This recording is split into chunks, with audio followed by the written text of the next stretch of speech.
வரதட்சணை கொடுமை வழக்கில் கோவை மாவட்ட குற்றப்பிரிவு போலீசால் ஓராண்டாக தேடப்பட்ட வந்தவர் சென்னை விமான நிலையத்தில் கைது செய்யப்பட்டார். சென்னையில் இருந்து துபாய்க்கு விமானத்தில் தப்பி செல்ல முயன்றபோது குடியுரிமை சோதனையில் கண்டுபிடிக்கப்பட்டு பயணம் ரத்து செய்யப்பட்டு சென்னை விமான நிலைய போலீசில் ஒப்படைப்பு.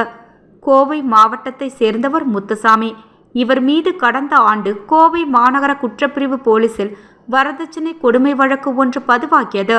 இதையடுத்து போலீசார் முத்துசாமியை கைது செய்து விசாரணை நடத்துவதற்காக தேடி வந்தனர். ஆனால் முத்துசாமி போலீசில் சிக்காமல் தொடர்ந்து தலைமறைவாக இருந்து வந்தார். அதோடு அவர் வெளிநாட்டிற்கு தப்பி செல்வதற்கும் திட்டமிட்டுள்ளதாக போலீசுக்கு தெரிய வந்தது. இதையடுத்து கோவை மாநகர காவல் ஆய்வாளர் முத்துசாமியை தேடப்படும் தலைமறைவு குற்றவாளியாக அறிவித்தார்.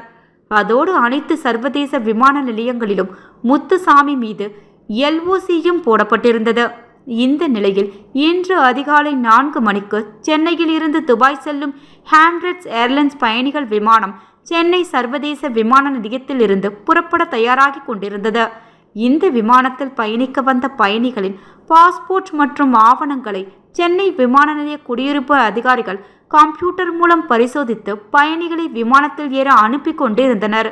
இந்த நிலையில் தலைமறைவு குற்றவாளியான கோவையை சேர்ந்த முத்துசாமி இந்த விமானத்தில் துபாய் நாட்டிற்கு தப்பி செல்வதற்காக சென்னை விமான நிலையம் வந்திருந்தார். குடியுரிமை அதிகாரிகள் முத்துசாமியின் பாஸ்போர்ட் ஆவணங்களை கம்ப்யூட்டரில் பதிவு செய்த போது இவர் கோவை மாவட்ட குற்றப்பிரிவு போலீசார் தேடப்படும் தலைமறைவு குற்றவாளி என்று தெரியவந்தது. உடனடியாக முத்துசாமியின் துபாய் பயணத்தை குடியுரிமை அதிகாரிகள் ரத்து செய்தனர். அதோடு அவரை வெளியில் விடாமல் பிடித்து விமான நிலைய போலீசில் ஒப்படைத்தனர். காவலில் வைக்கப்பட்டுள்ளார். மேலும் குடியுரிமை அதிகாரிகள் கோவை மாநகர காவல் ஆணையருக்கு தேடப்படும் தலைமறைவு குற்றவாளி முத்துசாமி சென்னை விமான நிலையத்தில் சிக்கியுள்ளார் என்ற தகவலை தெரிவித்துள்ளனர். இதையடுத்து கோவை மாநகர தனிப்படை போலீசார் முத்துசாமியை கைது செய்து அழைத்து செல்வதற்காக சென்னை விமான நிலைய காவல் நிலையத்திற்கு வந்து கொண்டு இருந்தனர்.